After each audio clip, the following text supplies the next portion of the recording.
Creatures. Bronto. There is only two things a noble will step aside for, paragons and angry Brontos, dwarven saying.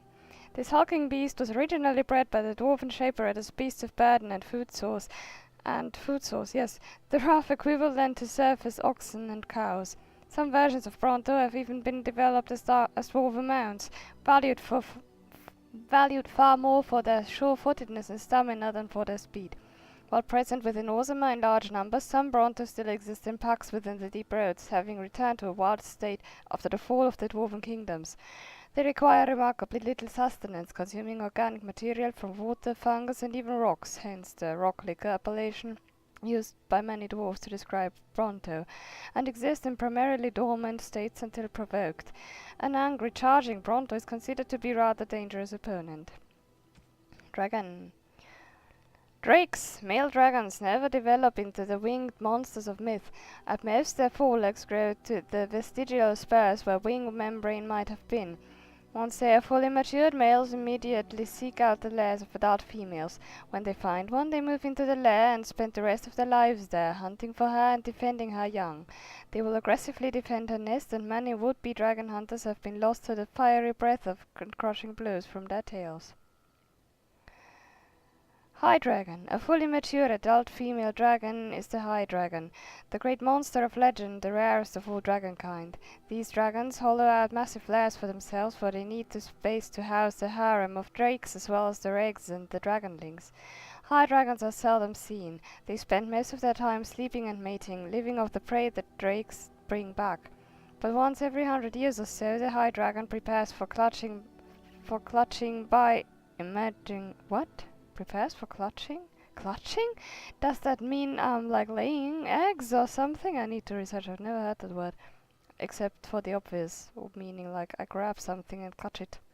By emerging from her lair and taking wing, she will fly far and wide, eating hundreds of animals, most often livestock, over the course of a few weeks and leaving smoldering devastation in her wake. She then returns to her lair to lay her eggs and will not appear in the skies again for another century. Okay, that's also a way to learn a language. Fortify the items the life drinker. No one knows for certain where this amulet came from. All we have is a legend. Long before the Golden City turned black, there lived in the Winter Imperium a frail old magician in the court of the Archon.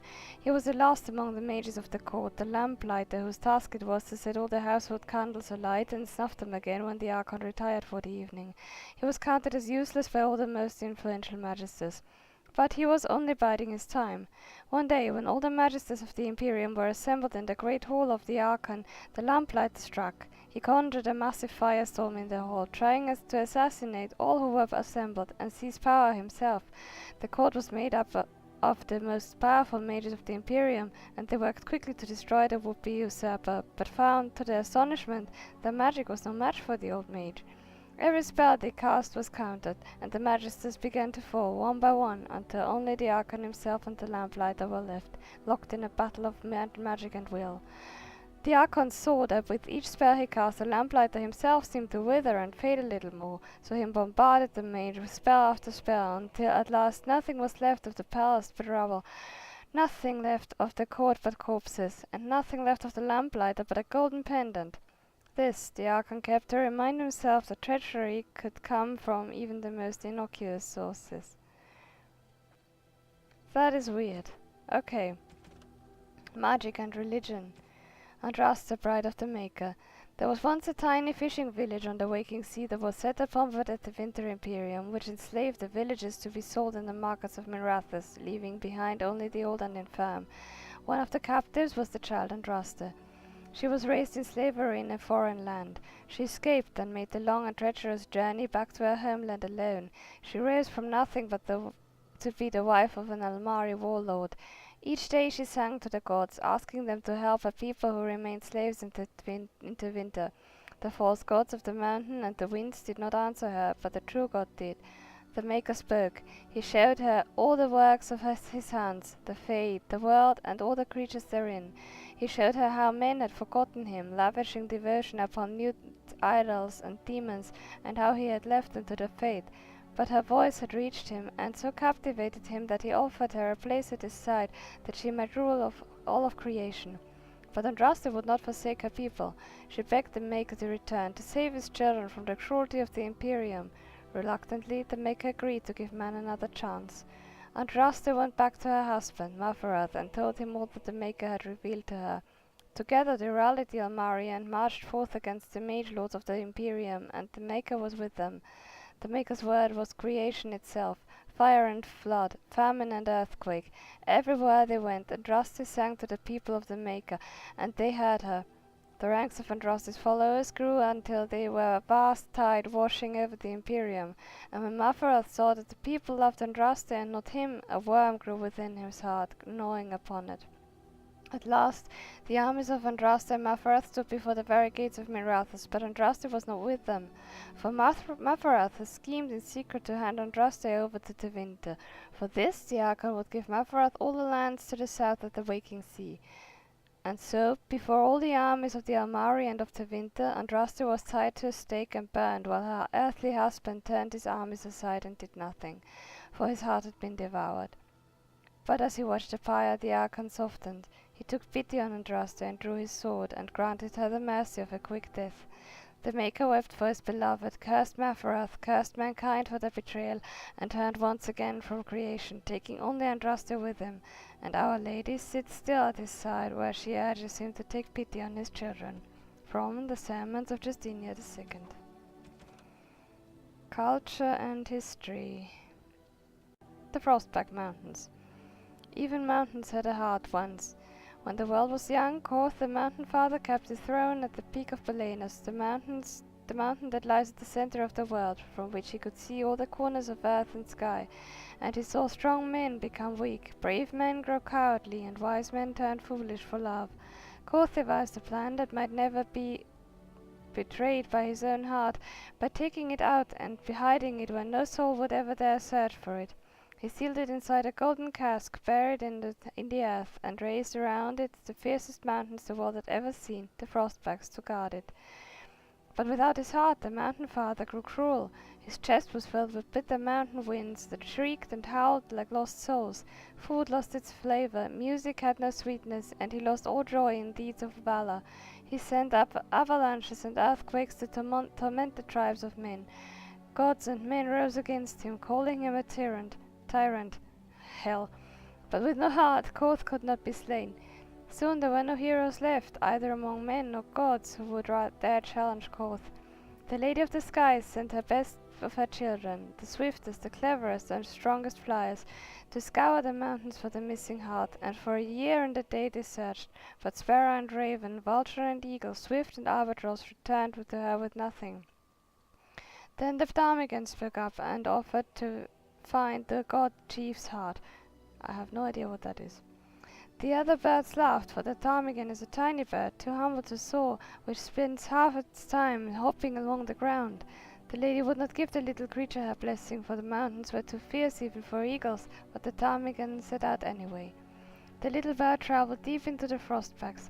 When she could not fly, she crawled. She hugged the ground and weathered the worst mountain winds, and so made her lonely way to the valley where the heart beat.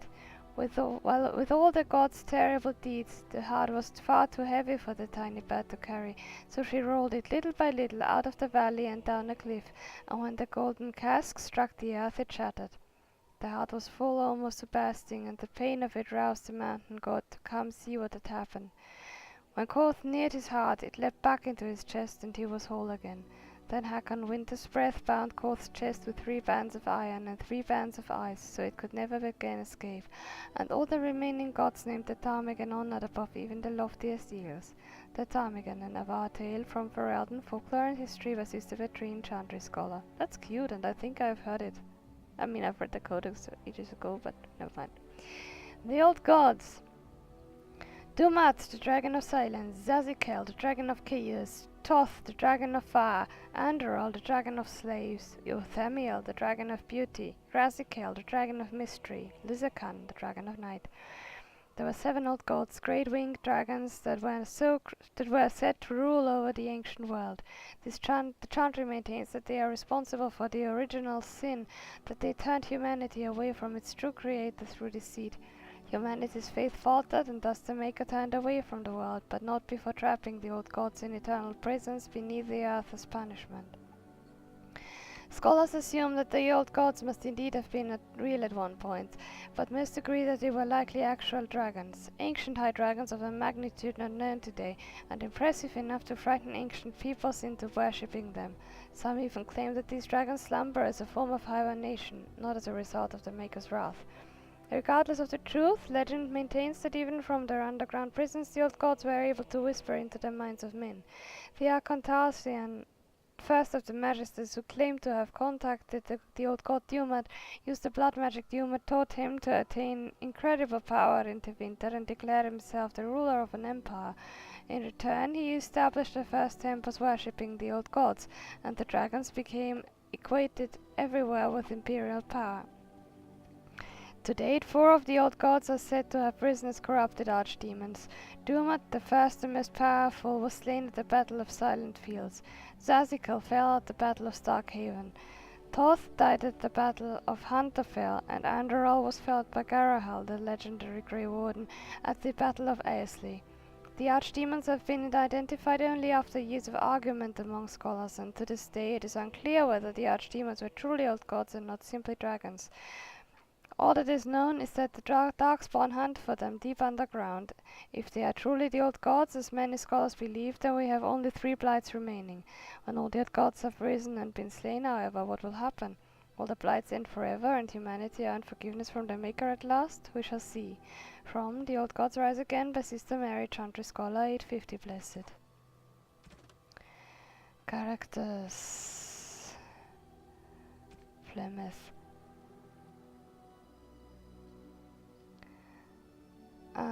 She was slain at Morrigan's behest, at least apparently. Brother Ferdinand Genitivi. As it is the duty of all true swords of the chantry to make the chant heard from every corner of the world, I made it my mission to find as many corners of the world as possible. I think I've read that. His travels in rather too curious nature led him to a study of folklore, which gave him the notion that he could track down the most debated of all artifacts, the Urn of Sacred Ashes. He announced that he had found what appeared to be the trail of the urn left in the legends on the region through which it had passed from Renata on its way into hiding. And he appears to have been right. The final resting place of Andraste lay at the summit of a remote mountain.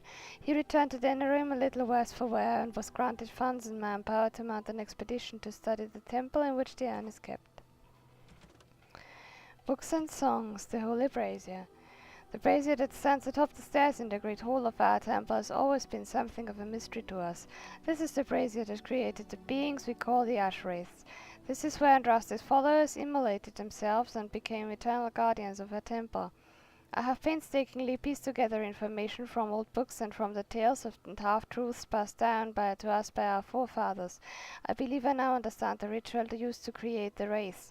The brazier was lit with a consecrated taper, its flame taken from the everlasting fire that long ago consumed Andraste herself.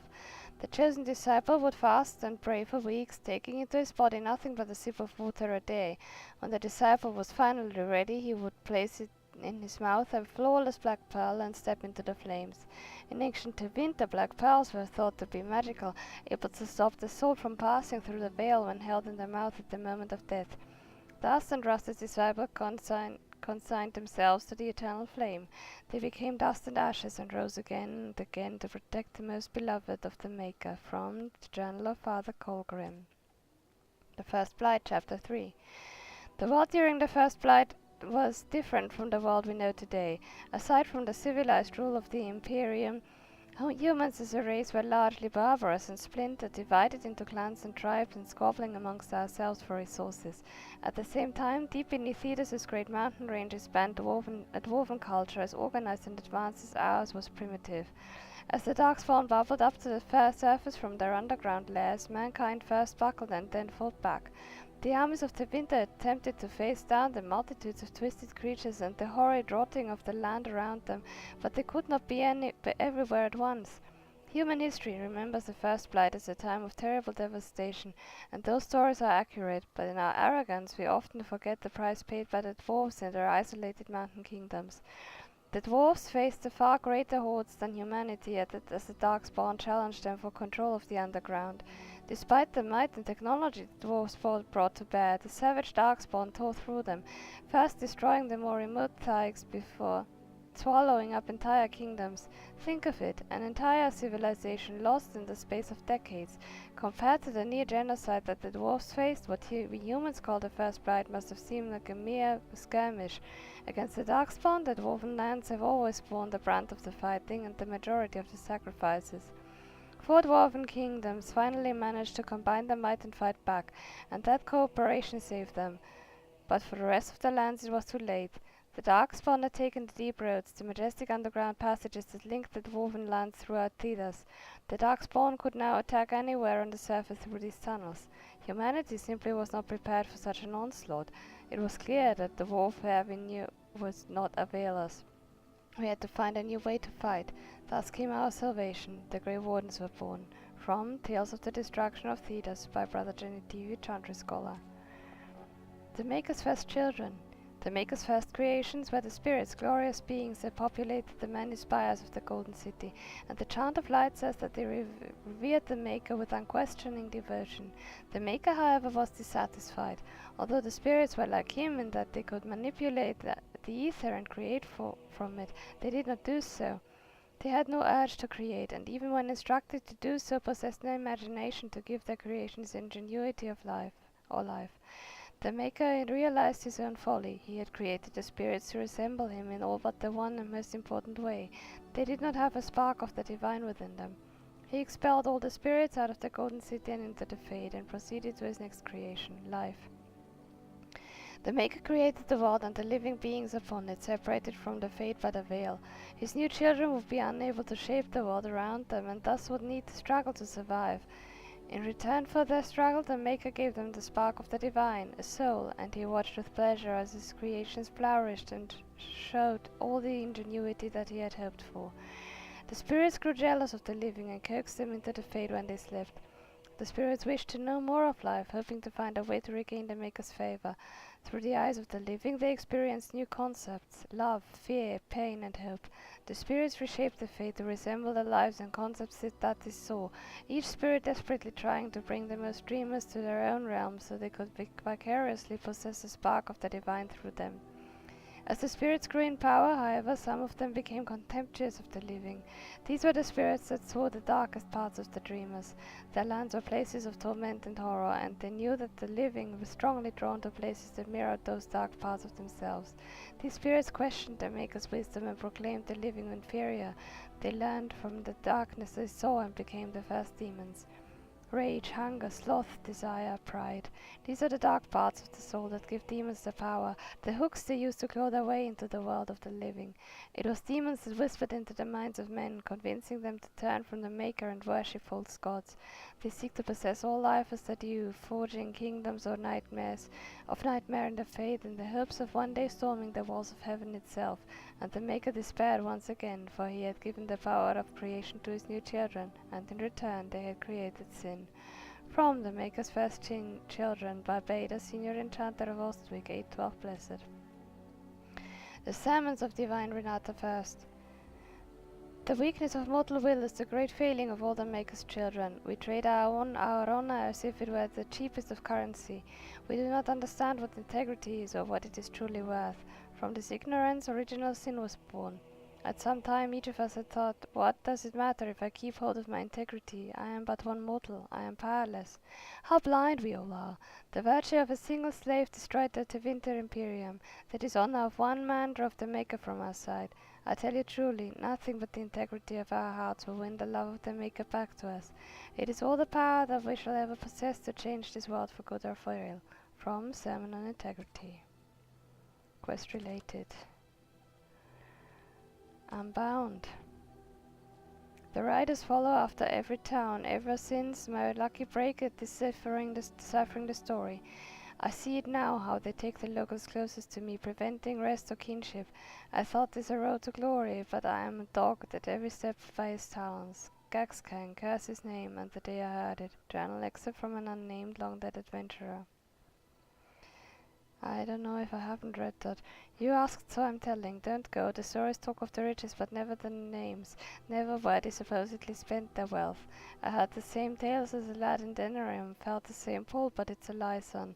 They may paint the trail, but once you're on it, does it lead you to the beast or back to you? Unsigned letter, father to son. The Scrolls of Banastor. Oh, I have no idea, which I haven't read.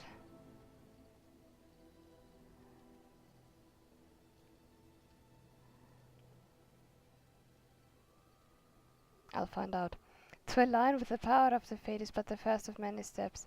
Further is to align the mind to the fate's rules and find the ties between the realm of the dream and the realm of flesh. This is the true power of blood magic. The flesh and the mind are inseparable, and therein lies the power to influence and control minds. Below the text are indecipherable runes and stains in blood and ink. I've read that and know. In the fate dwell creatures both foul and fair, but all plague mankind with lust and pride, incalculable in our waking hours. Our power attracts them, and for good reason. Our unique bridge between flesh and dreams is one way they can enter the realm of flesh. To begin the path of true power, court these poor terrible creatures and best them. Force them into servitude, or pledge your heart to them. Either way you gain immense power, and the means with which to tear holes in the world. Below the text scribbled in the margin and arcane symbols drawn with blood. The creatures, these demons, require little in the way of bribery. Their natural state is one of longing for the world of flesh and blood. This is what you offer them, respite from the eternal search for true life. Engage them in a battle of wills, and you will be successful.